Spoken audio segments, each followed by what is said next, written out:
Bonjour. C'est moi Orson Welles. J'aime pas trop les voleurs et les fils de pute. Salut, c'est Nos Ciné, votre rendez-vous avec le cinéma qui, malgré l'âge, s'est très buriné par l'inarrêtable course du temps. La sagesse qui accompagne cette maturité qui chaque jour nous envahit un peu plus peut passer en quelques secondes de l'état de vieux sage zen à celui de chaton terrifié souillant le tapis du salon. Il suffit pour ça d'une bonne dose d'horreur savamment dispensée, comme c'est si bien le produire le cinéma, à condition d'être bien fait, évidemment. Et c'est donc avec tout notre amour pour l'angoisse et la terreur que nous allons éplucher ensemble l'un des nouveaux venus dans le genre, Hérédité d'Ari Aster. On va le faire avec un duo d'adorateurs du démon réunis ici à l'antenne Paris. Julien Dupuis, salut Julien. Salut Thomas. Et Stéphane Moïsaki, salut Stéphane. Salut Thomas. C'est Nos Ciné, c'est parti. Monde de merde. Pourquoi il a dit ça? C'est ce que je veux savoir. Hérédité donc nous plonge dans la vie bien éprouvante d'une famille américaine sur les traces d'Annie Graham, alias Toni Collette, fabricante de miniatures, retournant sur les lieux de son passé à l'occasion de la mort de sa maman, une femme pas facile, dirons-nous poliment. Et alors qu'elle s'installe dans la demeure familiale avec mari et enfants, les secrets de sa défunte mère vont leur sauter à la gueule, pour le pire évidemment. I am your mother! Mom, what's happening? Make it stop! Make it stop! I just don't want to put any more stress on my family.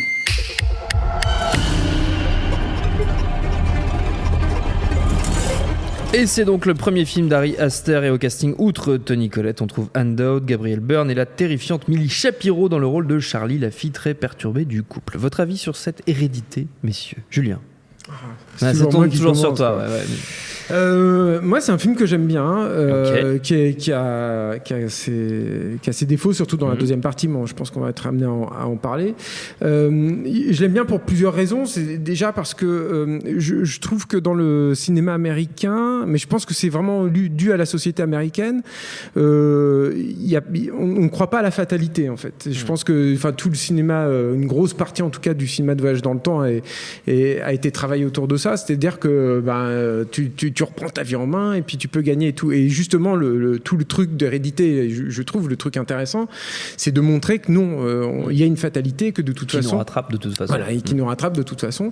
Et je trouve que c'est plutôt très bien travaillé à travers plusieurs choses. Ce qui me semble le plus efficace, c'est que le personnage que joue Toni Collette, qui est Anna, c'est ça, hein, la mère de famille, son métier, en fait, c'est de faire des maquettes pour des galeries d'art. Et donc, elle a besoin, on comprend qu'elle a besoin, en fait, de ces maquettes-là pour essayer de elle-même gérer des problèmes passés, une enfance et une jeunesse absolument traumatisantes, et un passé avec des secrets particulièrement lourds à porter. Et donc, elle a besoin de ça pour essayer de remaîtriser, en quelque sorte, son environnement. Sauf que l'idée, en fait, de Ari Aster, c'est de montrer, de dépeindre, et ça, c'est dès le premier plan du film, je crois que c'est le premier plan du film, de dépeindre, en fait, ces personnages et de les filmer comme si eux-mêmes étaient à l'intérieur d'une maison de poupée. On voit d'ailleurs, si les gens ont vu la bande-annonce, on voit ce premier plan où Gabriel Byrne réveille son fils, en fait, et il va le chercher. Ce plan est montré dans le trailer. Même ensuite, en fait, si tu veux, dans l'absence, par exemple, de profondeur des champs, dans le recul de la caméra, par exemple, il a décidé de reconstituer l'intégralité de la maison en studio, ce qui est un choix lourd à porter pour un film comme ça. C'est un petit budget, hein, quand même, Hérédité. Donc même là, dans le recul, en fait, de la caméra et tout, les personnages sont souvent ramenés à ce qu'ils sont, c'est-à-dire à l'état de marionnettes, instrumentalisés, modifiés, mus par des forces obscures.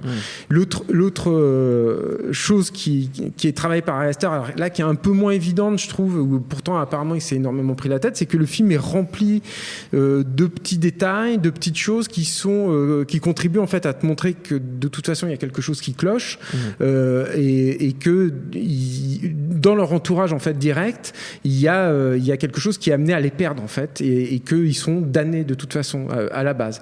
Et la terreur, en fait, la vraie terreur, en fait, instillée par Hérédité, et qui, encore une fois, pour moi, fonctionne plutôt bien, c'est de se dire que de toute façon ils ne pourront pas y échapper, et que de toute façon, de la même façon que on est tous amenés à répéter les erreurs de nos parents, hein, ce qui n'a pas ça à dire, le personnage de Toni Collette est amené à répéter, en fait, les horreurs et surtout les atrocités que sa mère pouvait provoquer.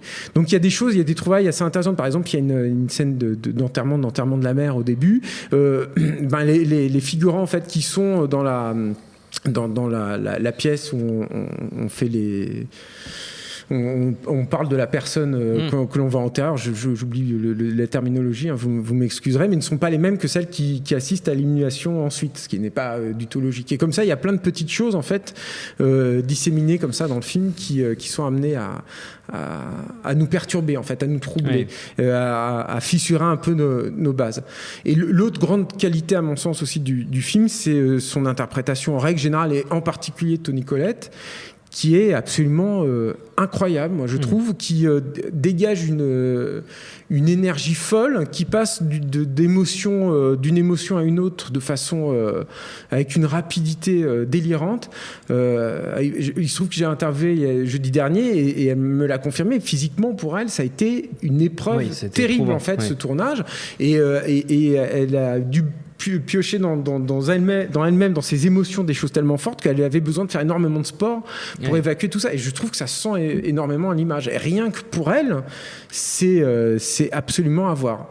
Là où, pour moi, il y a un problème dans Hérédité, c'est dans la deuxième partie. C'est que je pense que Ari Aster, c'est un mec qui a un vrai contrôle fric, qui est un gars complètement traumatisé, je pense, lui-même. Apparemment, il aurait vécu des gros traumas aussi dans sa vie. Alors ça se ressent dans le film, ça c'est le bon côté des choses. Le truc, c'est qu'il a surpréparé en fait son film. Il a écrit notamment, rien que pour la mise en scène, il y avait une espèce de bible apparemment d'une centaine de pages qui détaillait, en écrit petite, tu vois, où il détaillait tous les principes de mise en scène de son film, etc. C'est un mec qui surprépare tout. Et je trouve que le film en pâtit un peu parce que y a un manque d'efficacité. T'as aussi l'impression que ça se délite un peu dans la deuxième partie.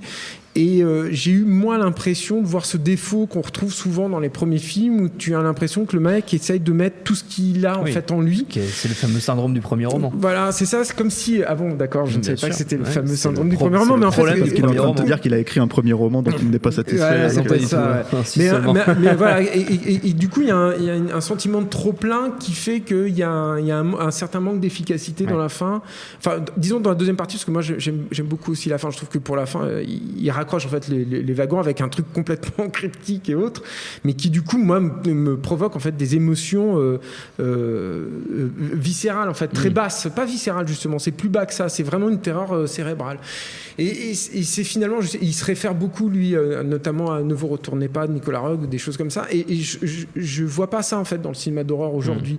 On le voyait un peu dans The Witch, je trouve. Le film qui est produit par la même voilà, équipe. Bon, c'est un peu, il y a des équipes communes en fait entre les deux films. Mais ça, moi, ça me fait plaisir. Moi, je crie pas ni au génie ni à l'horreur quand je vois les Conjuring, par exemple.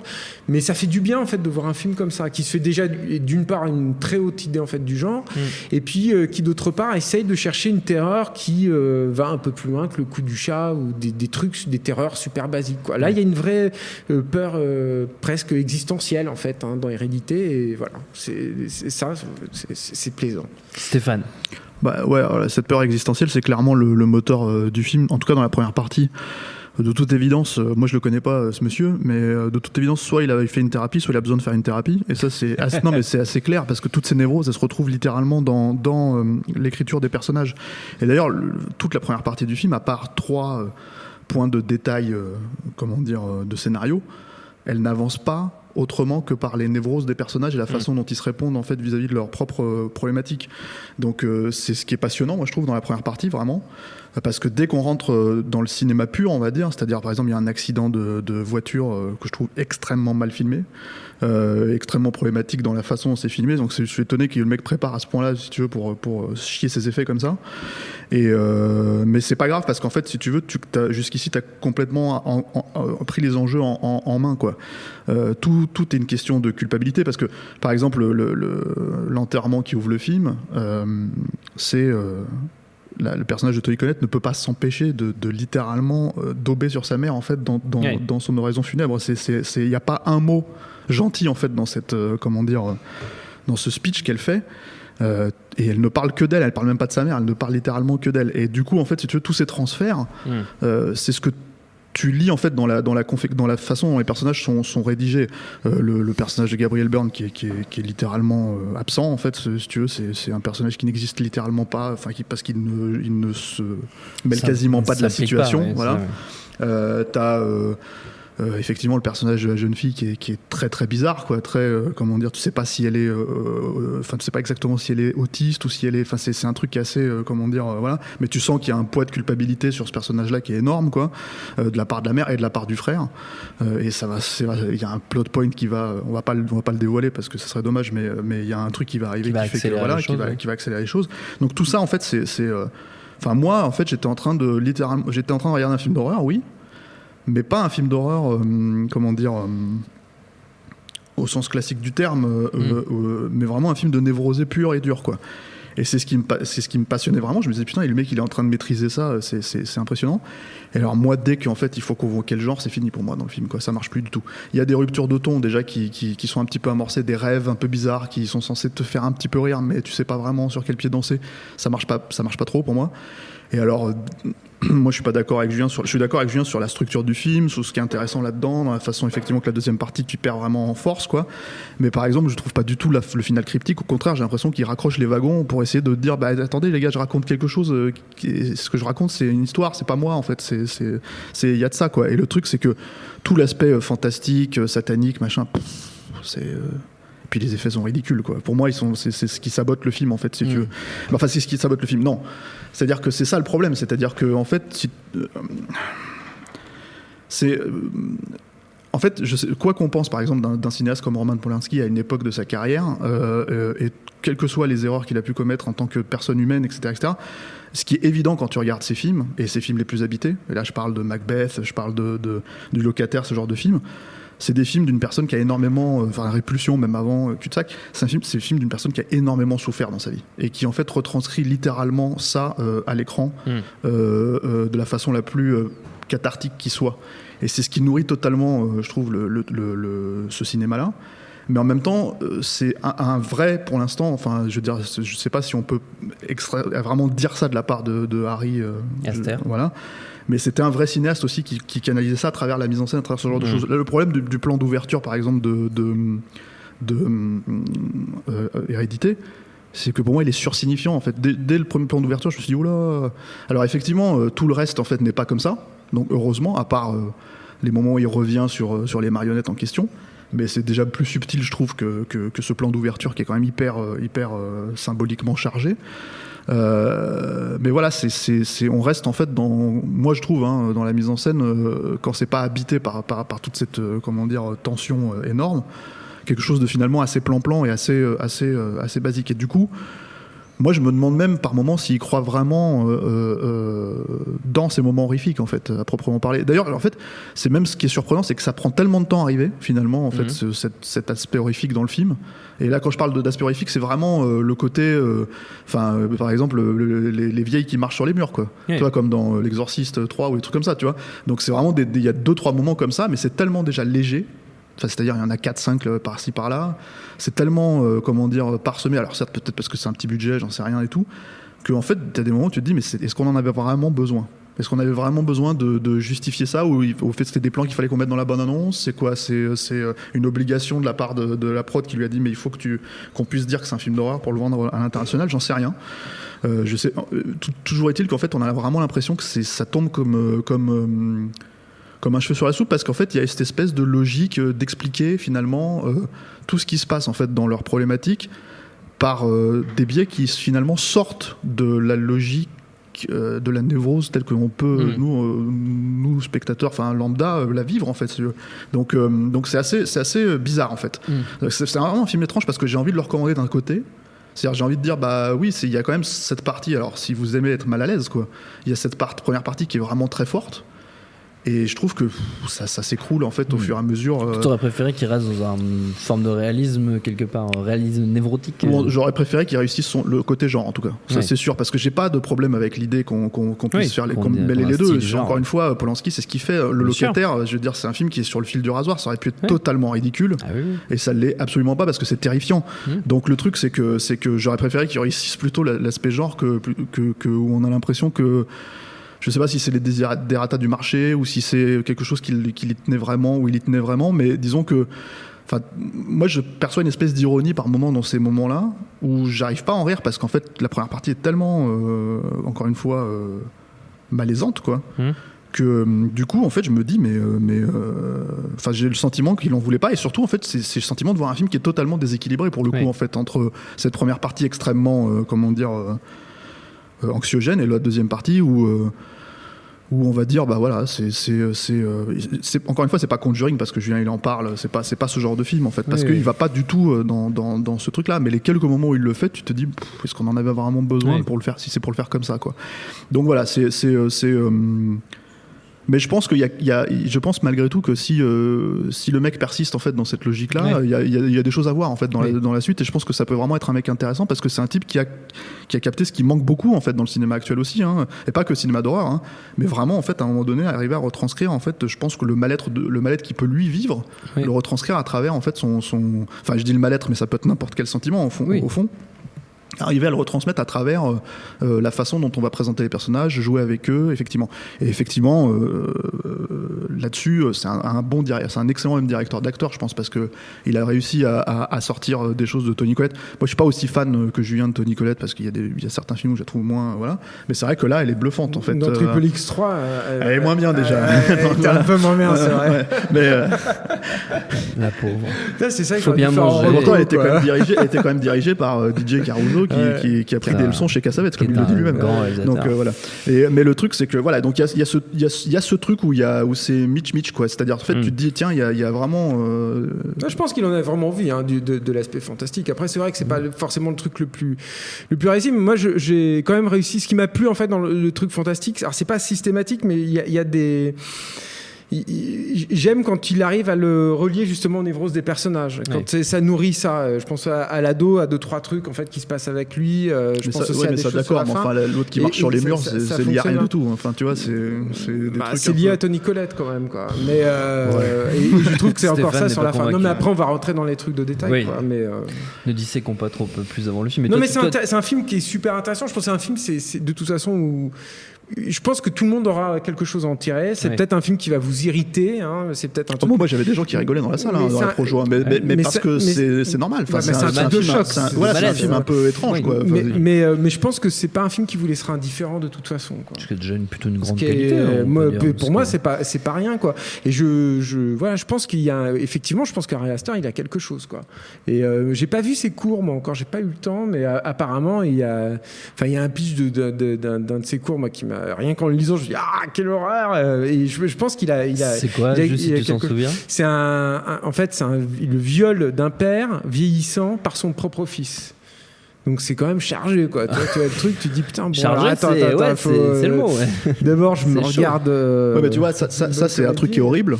Mais en même temps, en fait, si tu veux, t'as pas besoin de convoquer le fantastique là-dedans. Et si tu le convoques, en fait, je pense qu'il faut qu'il y ait une bonne raison. Oui. Et le truc, c'est que c'est ce qui me pose un petit peu problème dans Hérédité. C'est-à-dire que le film, il porte son titre clairement, si tu veux.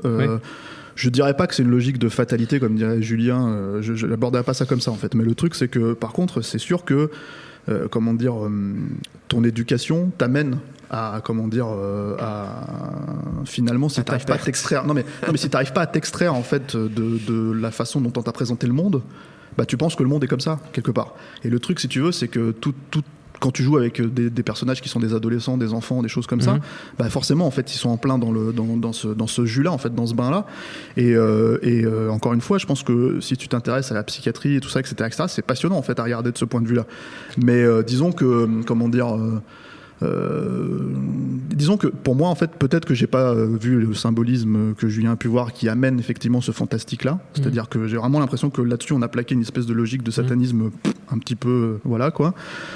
J'aurais un peu plus joué. Il est quand même vachement préparé, ça, tu le sens. Oui, mais j'aurais plus joué sur les marionnettes, ce genre de truc, tu vois, enfin ce malaise là en fait, si tu veux. Et le truc, si tu veux, quand je dis les marionnettes, c'est vraiment les petites recréations qu'elle fait, voilà, les miniatures. Mais le truc, si tu veux, c'est que à part ces logiques là, pour moi au final en fait on a l'impression que l'aspect fantastique est plaqué, et alors que le type peut avoir effectivement des idées qui sont proprement horribles, et dès que t'as pas besoin d'avoir vu le film pour savoir que ça l'est, quoi. Donc, voilà. Et qui lui échappe aussi, je pense. C'est ça aussi ce qui est intéressant, c'est que quand moi je lui ai demandé, je lui ai dit mais alors, tout le fantastique, l'horreur vient des femmes en fait dans votre truc, pourquoi? Enfin, ça me semble tellement évident dans Hérédité. Je me suis dit il y a pensé, et il a eu un temps d'arrêt, mais il me dit J'y avais pas pensé. Je sais. T'es de misogyne. Là, mais je sais pas. Alors bon, je pense que oui, effectivement, il s'est foutu sur la défensive parce qu'ils sont tellement flippés avec les MeToo et machin. Mais je me suis dit, c'est intéressant en fait cette réponse-là parce que ça montre bien quand il y a un truc qui lui échappe en fait, quoi.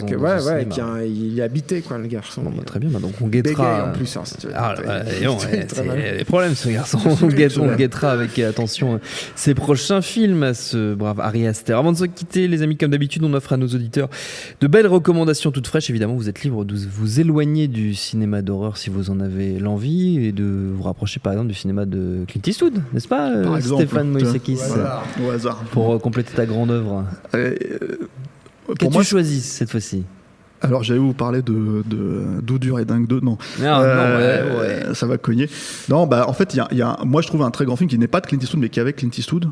Qui n'est pas de Clint Eastwood, ça se discute aussi d'une certaine manière. Parce que dès qu'il y a Clint Eastwood, c'est un film de Clint Eastwood. Oui, mais en fait, non pas à cette époque-là. Ça y est, je sais. Et le truc, c'est qu'en fait, c'est surtout un film qui est extrêmement habité, pareil, avec un espèce de mal-être qui est, comment dire... qui vient des femmes aussi. Mais pas que, en fait, parce que justement, je pense que c'est un film qui est extrêmement... C'est un des trucs qu'on leur a reproché, c'est Les Proies, en fait, de Don Siegel, qui a été remaké l'année dernière par... Tout à fait. Ce film n'existe pas. Sofia Coppola, j'ai pas vu, mais ça m'intéresse pas trop. Et le truc, c'est que, en fait, ça m'intéresse pas à plus forte raison parce que je connais très très bien l'original, que j'ai dû voir une vingtaine de fois et que je trouve vraiment, surpuissant, quoi. Et qui, en gros, l'histoire, c'est Clint Eastwood, c'est pendant la Seconde Guerre, n'importe quoi, pendant la guerre de sécession, pardon, il joue un soldat, je crois. C'est réalisé par Don Siegel. C'est réalisé par Don Siegel, ouais. Mais Don Siegel, à l'époque, était dans une espèce de logique de collaboration aussi. C'est pour ça que je dis que Clint Eastwood il y a beaucoup de photos de tournage où tu le vois derrière la caméra, Clint Eastwood et tout ça, etc. Il essayait d'apprendre le métier sur le truc. Il a fait son premier film juste après, qui était Un frisson dans la nuit. Et en fait, en gros, c'est un soldat, je sais plus s'il est nordiste ou sudiste, en fait, qui est blessé à la guerre et qui tombe en fait dans une... Nordiste. Nordiste. Tu te souviens pas bien du film, tu l'as vu 20 fois pourtant. Ouais, mais c'est pas important au début, tu vois, c'est pas important au début en fait le truc.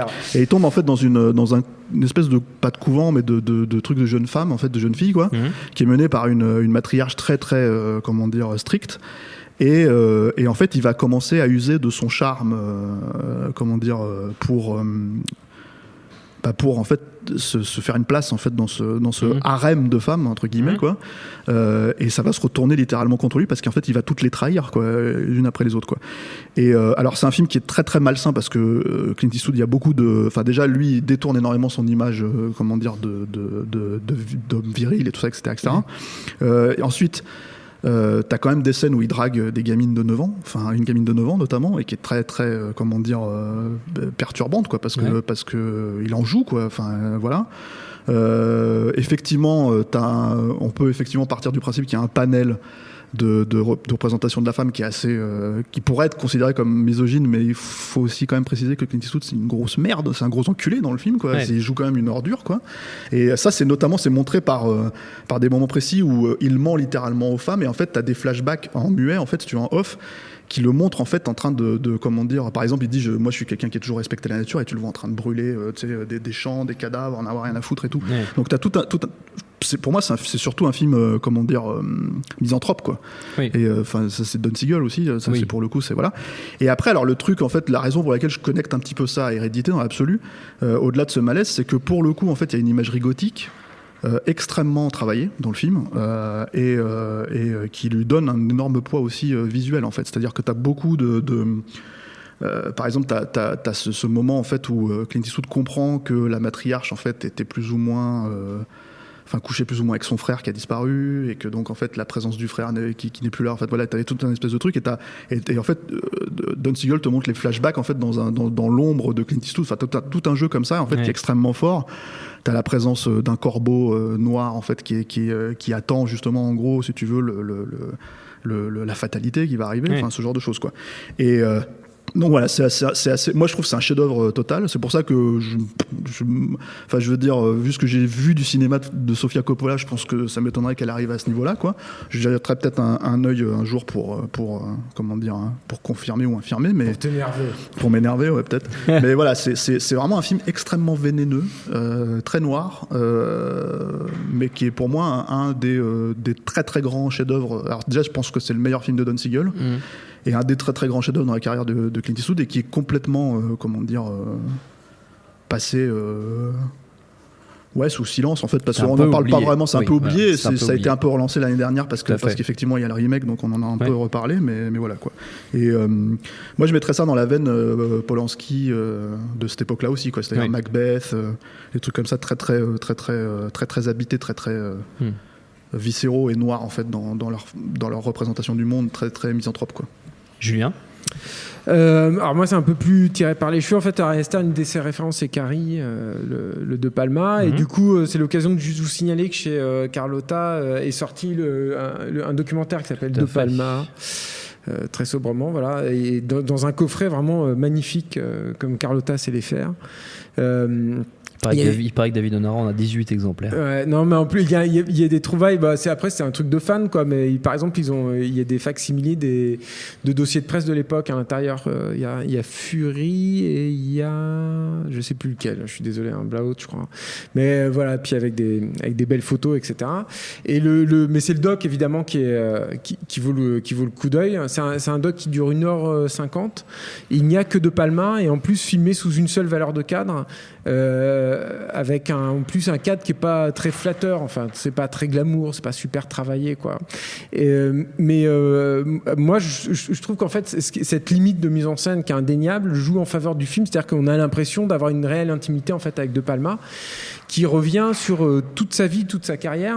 Alors comme il a une carrière, une vie assez dense, ça peut être un peu frustrant en fait sur certains titres, mais en même temps c'est réjouissant parce qu'en fait De Palma, on sait que c'est un mec qui aime pas trop l'exercice de l'interview. Bon, il en a quand même donné un paquet, etc. Mais malgré tout, tu le vois rarement en fait parler comme ça et d'être aussi volubile et aussi drôle et tout.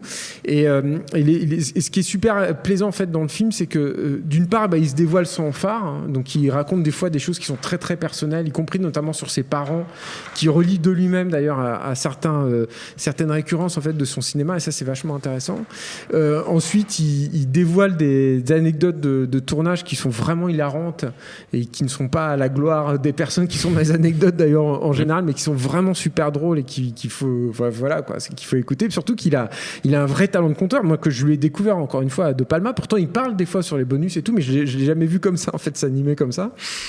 Il faut dire que le film est réalisé par Jack Paltrow. C'est ça, il est à l'aise en fait. Ouais, il est co-réalisé par Jack Paltrow, qui est le frère de Gwyneth Paltrow, et ce sont leurs parrains et Steven Spielberg. Et Spielberg est lui-même évidemment un ami de longue date en fait de De Palma. Donc j'imagine que ça a aidé quoi. Non, mais même il y a Noah Baumbach aussi. En fait, Baumbach en fait a réalisé des bonus avec De Palma pour Criterion aussi. Donc c'est pour ça qu'ils se connaissent depuis un moment maintenant et voilà. Et qu'il y a cette réelle proximité. Et le truc peut-être le plus intéressant pour nous tous, c'est que De Palma il revient sur certaines des tropes les plus identifiables en fait de son cinéma, notamment le split screen, et il dit des choses absolument passionnantes, moi je trouve, là-dessus, sur pourquoi il l'a fait, quel effet ça produit sur les spectateurs, et pourquoi notamment il s'est planté, pourquoi dans Carrie il s'est planté en utilisant le split screen. Alors ça, enfin à son sens. Donc voilà, t'as parlé de la fin alternative aussi. Il y a ça, non, j'en ai pas parlé. C'est vrai qu'il y a la fin alternative. Il y a un truc, de c'est Snake Eyes. bon, quand t'aimes le cinéma de Palma, je pense que même si le film n'est pas complètement abouti, t'aimes quand même Snake Eyes parce que c'est un film qui tellement analyse Puis il y a Nicolas Cage. Voilà, mais non, mais c'est un film qui aussi auto-analyse le cinéma de Palma, même peut-être pour la première fois. Et enfin, on sait tous que la fin était problématique en fait sur Snake Eyes, et il y avait des grosses rumeurs comme quoi c'était une fin, il y avait une fin alternative qui était tournée au travers. On le savait, mais en fait, comme le truc n'avait jamais été vraiment, il n'y avait pas d'image, ça n'a jamais été dévoilé et tout. Bah là, en fait, ce qui est ouf, c'est comme ça au détour du moment où, parce que ça arrive vers la fin du film, quand ils se mettent à parler de Snake Eyes, tu vois la fin alternative, alors qui est en piètre qualité parce que c'est une VHS. Mais tu vois que c'est un truc hallucinant parce qu'en plus c'est une grande vague en images de synthèse qui arrive. Enfin, c'était une idée déjà complètement folle, quoi. Ouais, c'était un truc où il devait nettoyer la Sin City, quoi. Tu vois, comment dire, la ville du péché. C'était un espèce de truc biblique, quoi. Et du coup, enfin, moi, c'est le seul endroit où j'ai vu ces images-là, donc rien que pour ça aussi. Rien que pour ça, oui, c'est clair, c'est rareté plus. Et très bien cette petite recommandation, monsieur Dupuis. Je voulais faire un dossier dessus, on m'a pas laissé le faire. On n'a pas. Donc j'aurais pu vous parler de La Poursuite de Michael Baker de Taika Waititi, qui est un excellent film, achetez-le. C'est pas possible, il est insatiable. Notre temps est écoulé. Merci à tous les deux, merci Quentin à la technique, merci à l'antenne pareil pour l'accueil. Rendez-vous sur binge.audio, le site de notre réseau de podcast Binge Audio, pour retrouver toutes nos émissions, le programme des prochaines, les dates d'enregistrement en public si vous voulez venir nous voir. Puis en attendant, on vous dit à très vite.